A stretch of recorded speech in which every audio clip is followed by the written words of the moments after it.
Well,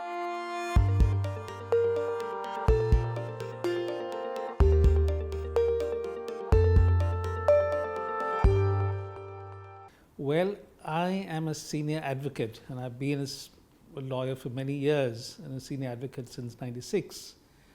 I've been a mediator since the mid-90s.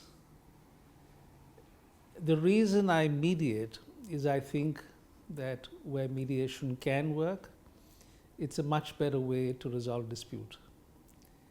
The reason I mediate is that I like to restore relationships. Yes. I like to see people who are in conflict get out of the conflict as soon as possible.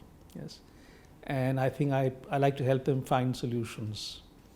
So that's why I mediate. Yes. I think it's a very human way of resolving conflict. As a mediator, I like to know as much of the case as possible before I start to mediate. So I read my case papers, the material sent to me. I often ask them to give me a brief statement of, the facts and their positions, so I get some perspective. Yes. I like to hear parties. I like to let them speak. Yes. And in the beginning, I'm more facilitative. I like to explore their options. I like them to come out. I like them to make initial offers. Very often, I find that they can't progress beyond a certain stage, and then I start getting evaluative.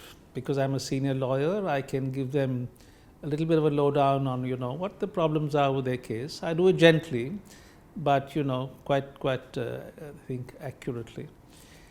And I make them look at, if we don't settle today, where are we going to be? What are our alternatives? And I engage with them in coming up with options. And then I think we cross a certain stage where they are in sight of a solution. And they're not attacking each other, they're trying to attack this problem to see how they can resolve it. Then I think it's a question of refining or working out, helping them in the agreement. The agreement has to be legally in order, apart from handling all the practicalities. So that's the way I work through. And I find, especially in the Asian context, that parties want the mediator to be a little more involved with them, not to keep much of a distance, but actually engage with them in conflict. So I think this is a good way. Start by being facilitative, draw from them as much as possible, and then start, getting them closer to settlement.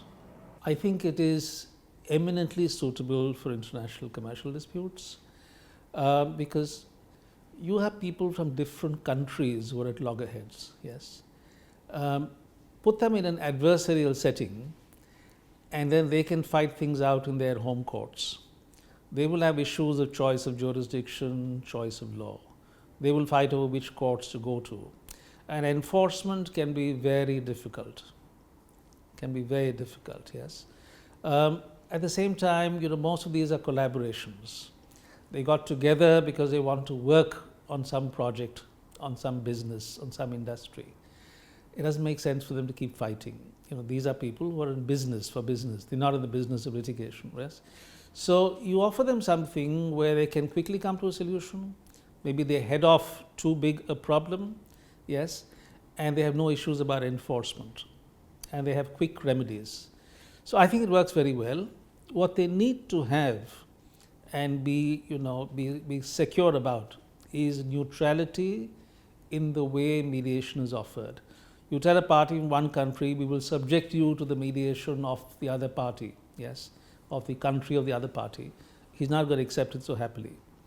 We'll subject you to just a mediator. If you're quarreling with an English company, we're going to give you a mediator from England and accept it. He's not going to like it. Yeah. But you give them a neutral setting, a neutral institution. The institution can promise expertise and independence. Then I think they feel reassured and will like to try it.